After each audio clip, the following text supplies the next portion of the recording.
Welcome to Sheikh Hamdan official channel, where today we dive into a story that has left hearts racing and whispers echoing across the corridors of the palace. The tension between Sheikh Hamdan's wife and Shamma was more than just a fleeting quarrel, it was a tempest that even Sheikh Hamdan, with all his influence and authority, could not quell. It began subtly, like clouds gathering on a clear horizon, unnoticed until the first lightning struck and the storm made itself impossible to ignore. From the very first encounter after the controversial poem surfaced, the palace seemed to vibrate with unspoken energy.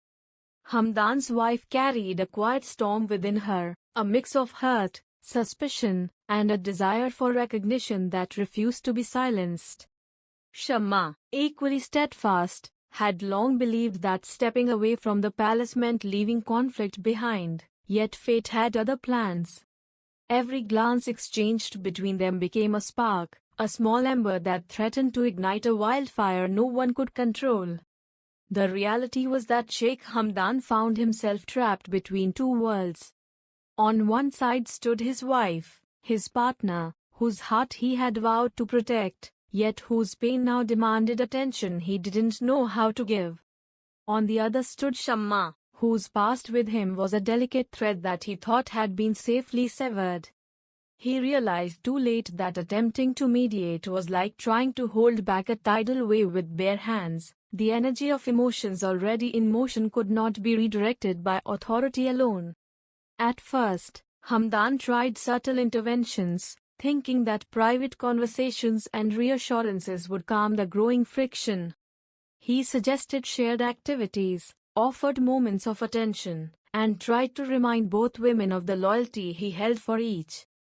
But the storm had momentum. It wasn't fueled by jealousy alone, but by layers of history, pride, and unspoken insecurities. Each gesture he made, however well-intentioned, seemed to amplify the tension rather than soothe it, because the wounds ran far deeper than surface-level misunderstandings. The palace staff began noticing changes in the usual harmony of the royal household. Subtle silences replaced casual chatter. Eyes flickered nervously across rooms, searching for signs of confrontation that had already happened but remained unspoken. Even the most mundane gatherings, tea ceremonies, afternoon walks, family meals, carried the weight of unsaid words and cautious glances.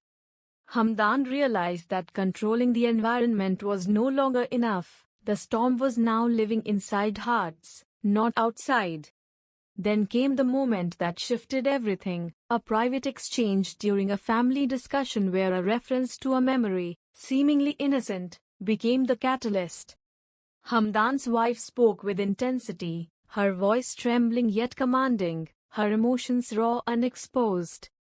Shamma's calm composure cracked, revealing layers of vulnerability Hamdan had never witnessed. In that instant, he understood that no matter how much he tried to intervene, he could not substitute for the understanding that only they could grant each other. His attempts to mediate often backfired because the root of the conflict was not about him, despite being his presence that drew them together. Hamdan's interventions, no matter how diplomatic, were filtered through their pain and suspicion. Every effort to ease the tension was interpreted as alignment, favoritism, or even dismissal of their feelings. The more he spoke, the more the storm seemed to rage, proving that even a prince of his stature could not simply decree peace in matters of the human heart. In private, Sheikh Hamdan wrestled with guilt. He reflected on past actions, on moments he had thought inconsequential, and realized that every poem, every memory, every tiny gesture carried weight far beyond his understanding at the time. He had underestimated the power of history, and he now faced the consequences, a rift not of his making, yet impossible for him to simply erase. This realization left him both frustrated and in the days that followed their conversation, the palace felt subtly transformed, still regal, still composed, but carrying an undercurrent of renewal. The tension that had once clung to every hallway like an invisible fog was gradually thinning. People whispered that something had changed between the two women, though no one knew exactly what had been said behind those doors. What they did notice, however, was a newfound quiet in the way Shamma walked, and a softer steadiness in the eyes of Sheikh Hamdan's wife. It was as if both had finally put down a heavy weight they didn't realize they had been carrying for so long. Sheikh Hamdan himself felt the shift deeply. For the first time in weeks, he saw his wife smile, a small, fragile smile, but one that reached her eyes. It reminded him that healing was possible even after storms that seemed capable of shattering everything. He watched Shamma with gratitude as she began to step back, choosing silence not out of fear but out of respect. Her presence, once a source of unspoken conflict, now became a symbol of closure. And though she knew the palace was no longer a place where she truly belonged, she walked with grace, understanding that endings can be just as meaningful as beginnings. As the palace resumed its rhythm, rumors slowly faded. Where people once speculated about rivalry and bitterness, they now sensed an unexpected peace. Sheikh Hamdan's wife began opening up to him more, sharing the insecurities she once felt afraid to voice.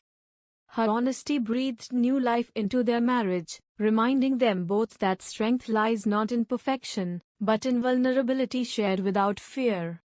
And Hamdan, realizing how deeply his silence had harmed her, vowed to never again let unspoken memories create cracks in the foundation they were building. Shamma, meanwhile, found solace in returning to her own world.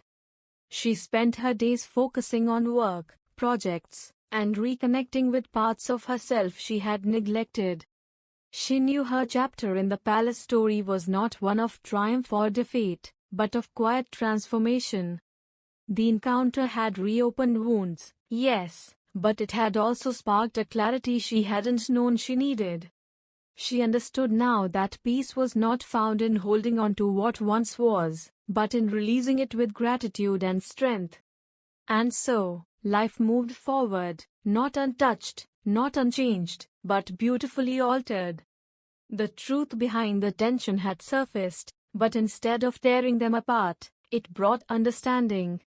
The palace, once echoing with silent conflict, now held a gentler kind of quiet. A quiet born from truths acknowledged, hearts humbled, and courage rediscovered. The story between Sheikh Hamdan's wife and Shamma did not end in chaos, it ended in growth, leaving behind a lesson whispered softly through the palace walls.